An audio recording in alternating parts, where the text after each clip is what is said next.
Hi, my name is Dr. Samara Rashid, and today we will be talking about the patient's dental record. That's chapter 26 in the textbook called Modern Dental Assisting, edition 13 by authors Bird and Robinson.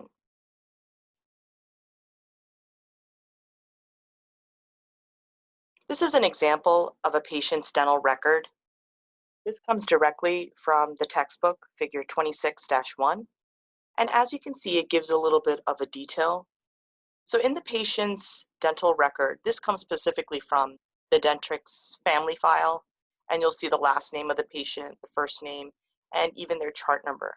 Many icons are present, and if the office you work for utilizes the Dentrix software, which is very, very common, you're going to notice that this is basically how a dental chart looks like. Um, with all the electronics that have come out, and all the conversion from paper charts to electronic, most offices are now making everything electronic rather than paper copies. And there's also a safety involved with that. With electronic, it's good. It keeps it safe. It's always stored in some sort of remote center. It gives the status of the patient. Whether they're married, single, the address, the phone number, their consent when they provided the consent, again, the chart number, social security number, their birthday, and of course, what has been going on, like what have we been doing at an actual clinic for this patient, bite wings, a full mouth x-rays or set of x-rays, a prophy cleaning, and also a little bit of, if I'm not mistaken, the coverage of insurance. Most of the time it has a tendency to be blank, but I have been to offices where they do have the company, the group plan, and just coverage overall, because it just eliminates a step. And also, if it's a family file, it'll show all the names of the other people in the family. In the icons, it gives like pretty like dummy proof icons. Like it'll have like the prescription icon, it'll have like the chart, the actual dental chart, rather than just the family file or just the overall personal information. So you're going to see all these things, office manager and everything up here, and it'll, before you know it, you'll be completely used to the Dentrix software system, and that's what we use in the clinic here. The dental record is a permanent document of the dentist. It's considered a legal document. It can also be used as evidence in a legal settlement or a lawsuit, and its reference tool, it could be in a forensic case for identification of an individual with the use of patient's radiographs or study casts, a reference for appropriate third parties such as dental insurance companies and government-aided programs.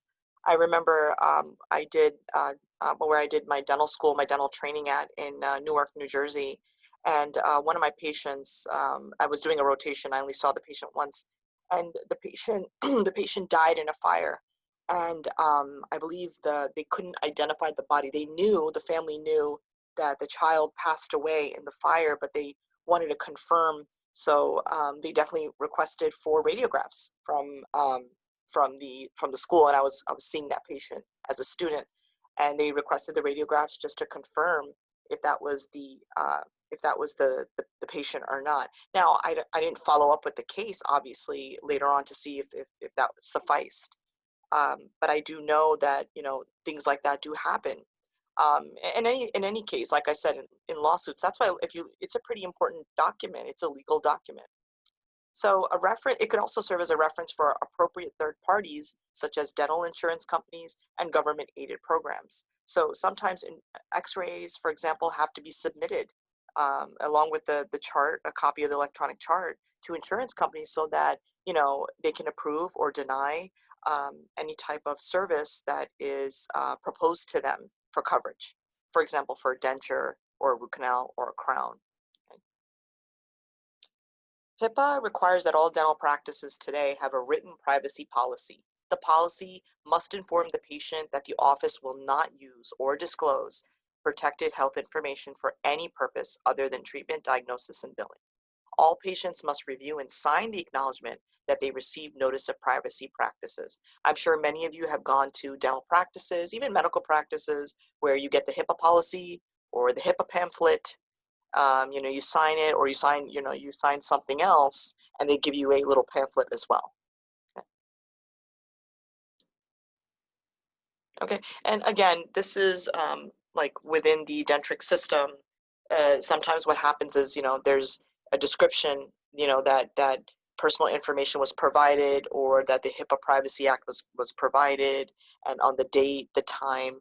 Okay, so a lot of softwares out there make it very convenient um, as to what the patient was given and whatnot. Quality assurance. Well, quality is a key word to remember when a patient is receiving dental care. No matter, irrelevant to, what their financial status is, what their job occupation is, anything. Everybody's entitled to, proper treatment options.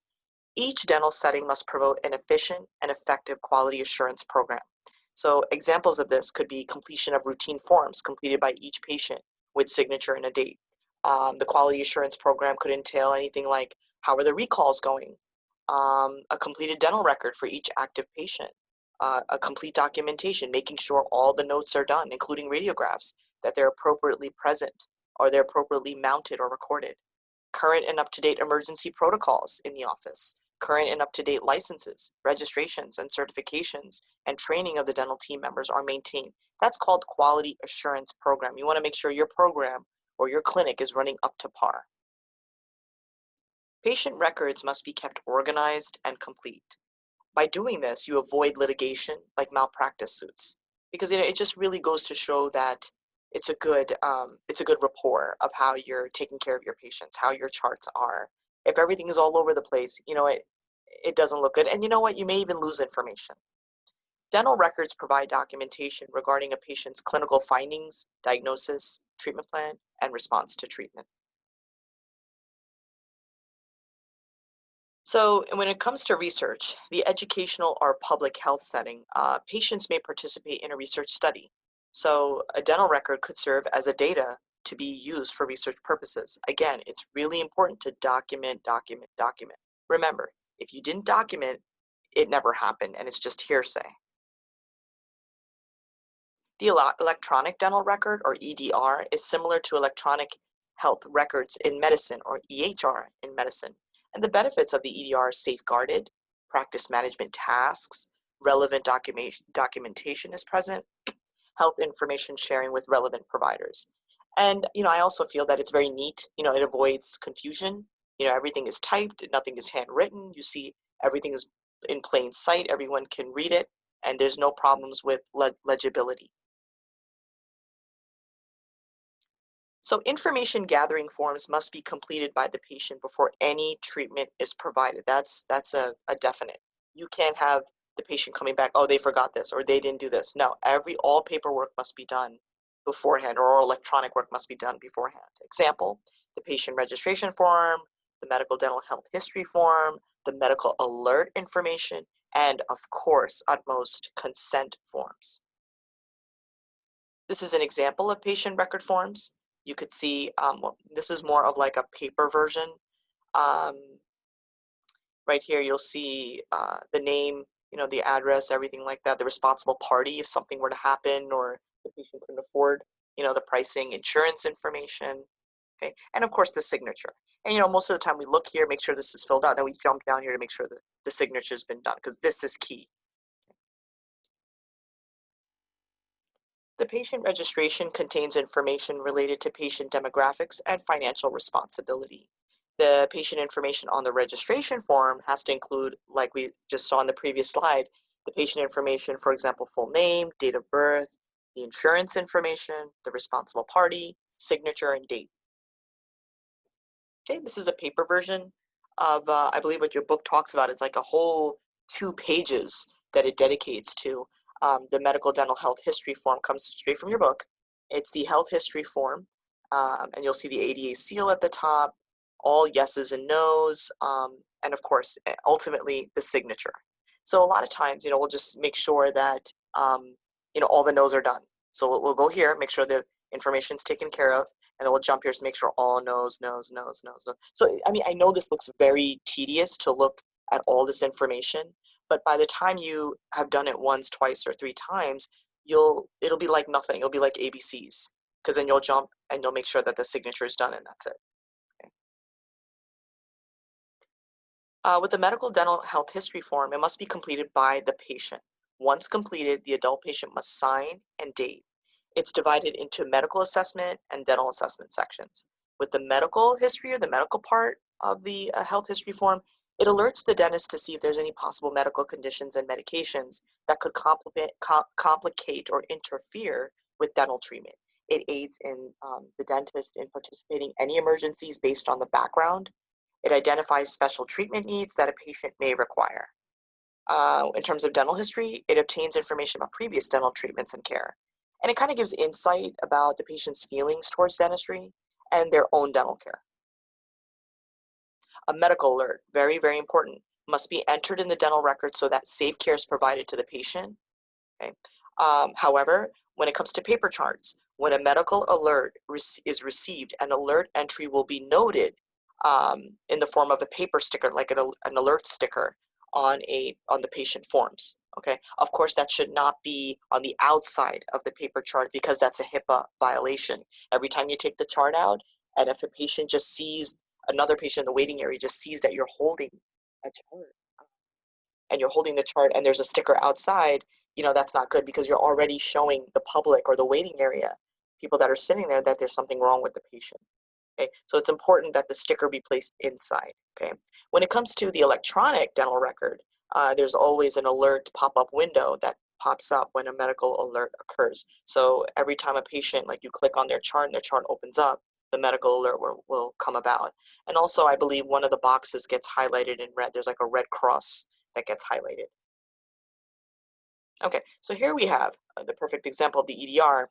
You'll see the Dentrix software that we will be using out here in the clinic.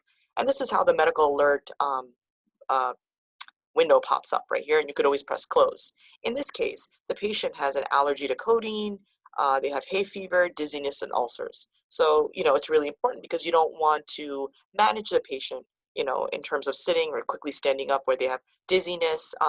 You also want to manage with the fact that they may have ulcers. Where are the ulcers? Are they in the mouth? And also, if the dental provider has to write a prescription for codeine, for pain, they can't write that in this case because they have an allergy to it. Okay, the medical dental health history form update in terms of like a paper version would have something like this. So, remember, I go back to that health history form that was very, very detailed a few slides ago, where your book has like 2 pages worth of it.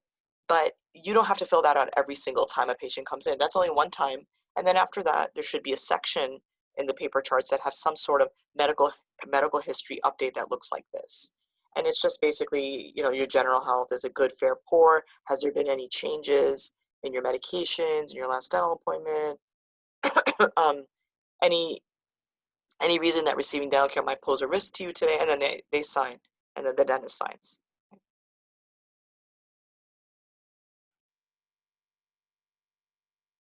Okay, and that's in your textbook, figure 26-5.